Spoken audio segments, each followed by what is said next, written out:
Welcome everyone to Couch Potato Diary. Happy Tuesday. My name is Peter Klein. Thank you very much for tuning in today. A little bit brighter in here than normal. Just left the curtain open. All right. So coming up on the show today, this is going to be a two-part day. The first one here, we're going to be looking at SummerSlam for this year. I know I'm recording this after Raw, but full disclosure, I haven't had a chance to watch Raw yet. So this is going to be just a full-on SummerSlam recap episode. And then later on today, after I'm done Raw, we'll go over all of that and some more sportsy things from the week. Cool? Cool. Let's get to it and talk some wrestling.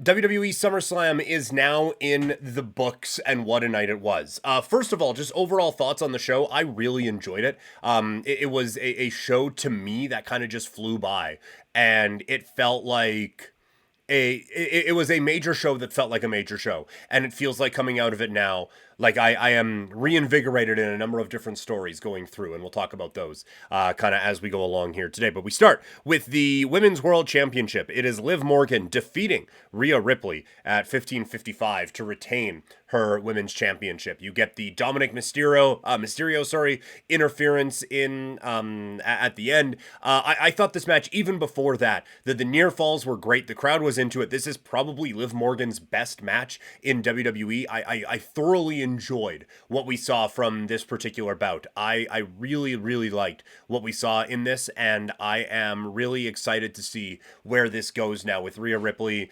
and a Liv Morgan feud. Liv, like I said, every week she is flushing this character out more and more and is really becoming a high-level performer in this company. Dominic Mysterio has heat for days, and so I was kind of thinking that he was going to be the innocent bystander in all of this, and he, Rhea, and Priest would form something while Liv, Finn Balor, because there was those breadcrumbs, Liv, Finn, JD McDonough, and probably Carlito go off and do their own thing. And so again, I haven't seen Raw yet, so I don't know how they kind of divided it, but obviously Dominic Mysterio is not with Damian Priest and with Rhea Ripley anymore, so a very interesting way that they went about it. I'm interested to see how the breadcrumbs with Finn Balor kind of lead us along this path a little bit more. So this is definitely one of those ones where, and it's what I said going into the week, I am happy this is just act one of this story instead of the conclusion, because I think there is a lot more story left to tell. Braun Breaker is the new Intercontinental Champion. He beats Sami Zayn 5 minutes and 40 seconds. This was exactly what it needed to be. Braun Breaker comes out, does the damn thing, looks awesome doing it. Sami Zayn isn't going to lose anything from this loss. And I would imagine he kind of goes forward into what this Bloodline Civil War storyline that is going to be going on. So I think that this is really fun, what is going to be happening with both of these guys. And this is kind of something that I talked about around WrestleMania time, where Gunther has this Intercontinental title run, and he has elevated this championship again to where it needed to get to. But because of that now, Sami Zayn, who had kind of cooled off a little bit, following some of the Bloodline stuff and the big WrestleMania wins and all of that, they reinvigorate him. And I don't want to say they created a star, because he was there already, but they kind of turned the engine back on this star and gave him a lot of this momentum. But that's only as good as now what you do with that. And so coming out of this Gunther Intercontinental title run, you have now created Sami Zayn as a star. I think it elevated Chad Gable, and I certainly believe that it has elevated Braun Breaker now, and elevated the Intercontinental Championship, that him being the Intercontinental Champion now means something. So I think coming out of Gunther, you have a few different spider webs coming off of it, Ilya Dragunov as well, and that inevitable feud is going to be tremendous. But you have now like spider webbed off of this Gunther run, 3 marketable people on your show and building up the mid-card that way. So fantastic work by the WWE in building up this Intercontinental title division. The US title also changes hands as LA Knight beats Logan Paul with Machine Gun Kelly there at 12 minutes exactly. This was a phenomenal match, and maybe LA Knight's best match. Both these two guys, like Logan Paul, say what you want, and goddamn those social media posts, man. But he has taken to wrestling like fish to water. That there is no question about it. And LA Knight was right there with him the entire way. And like, is he Ricochet or Will Ospreay with the flippy dippies and all of that. No, he is not. But every time he is on the television screen, he feels like a superstar, a megastar, if you will. And now he gets the United States Championship. I don't think it loses anything in prestige. And it's what we talked about on the pre-show, where, like, yes, Logan Paul is a big name. And so having him with one of your championship belts, it's just kind of neat. But the mid card, I think, needed this. Needed something to kind of push towards a little bit now. And LA Knight, I think having him as a champion is really, really strong at this point. Nia Jax defeats Bayley for the WWE Women's Championship at 12:30. This match was all right. It never really fully got going for me in that way. The Tiffany interference, I think, is great, and that's going to be a real back and forth with those two about, oh, no, I'm not cashing. No, I wouldn't even dream of cashing in your match. What are you even talking about here? So I think their relationship is going to be really interesting to see how that kind of builds going forward. But I thought this match was fine. It's a bit unfortunate, like Bayley's title run, she was just kind of starting to find this character now with Nia Jax, and so I'm assuming there's going to be a little bit more to this on down the line. But this was not an overly inspiring title run from Bayley. I think coming out of Damage Control and being this babyface, this is the first time she's been babyface since Hugger Bayley, and it's wacky, waveable, inflatable arm flailing two-man people coming out there. Now she just kind of has to be it on her own, and it never really felt like she truly figured out what this character was as champion. And so I'm hoping, because it did seem like a feud with Nia Jax brought that out of her a little bit more, I'm hoping that we see a little bit more of it as it goes on. Then we get to Drew McIntyre defeating CM Punk at 17 minutes with Seth Rollins as the special guest referee. I think this was excellent. And I think it really did a lot of real good character work for CM Punk, where you see, like, this character, maybe not even this character, this perception of CM Punk, the human being, Phil Brooks, the human being, that the entire world is always against him, coming into focus in this match, and with Seth Rollins spelling it out, where Seth has the bracelet on, he's like, look, man, I just picked it up. I didn't want it on the ground. I picked it up. The shit don't have pockets, man, so this is what I did. But for CM Punk, it's just the character, as soon as he sees something that could be a slight, even a little bit, just has to snap immediately, and it's like, how are you trying to screw me? Why are you trying to do this to me? Why are you doing this to me? And Seth Rollins being like, look, man, it's not about you. And then Drew McIntyre booting him and getting the win. And just for the CM Punk character, when is enough enough? Like, you have already cost this guy championship after championship after championship. You get your bracelet, but like, you have a chance to beat him and then get your bracelet, but you're just so focused on this bracelet thing.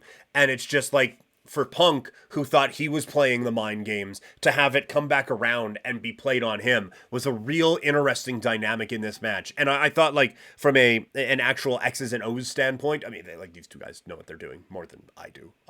Everyone on the show knows what they're doing more than I do. So from an X's and O's standpoint, it's weird for me to comment, but just from a match quality thing, I enjoyed it. I thought this was really good. I haven't heard of any CM Punk injuries coming out of it, so that's thumbs up there. I really, really enjoyed it. And now I think you have something with all three of these guys that can spin off down the road for months and months and years even.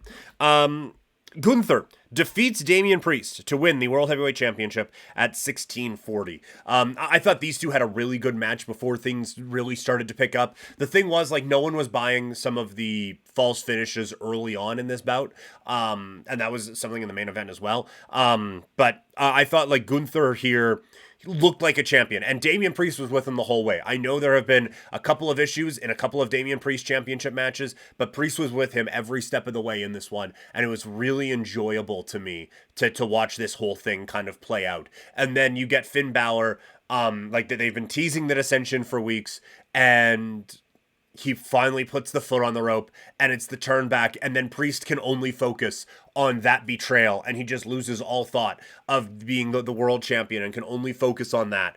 Again, that's going to lead to some really good storytelling, and I think is going to elevate Damian Priest. And when we look at the title run of Priest and of Bayley, I think the same thing kind of happened where, like, with Priest, he was kind of this cool, badass bad guy. And then he started to try to be kind of like the almost like the high school jock a little bit, where he's everyone's buddy, and it's like, oh man, yeah, you really got to work on that.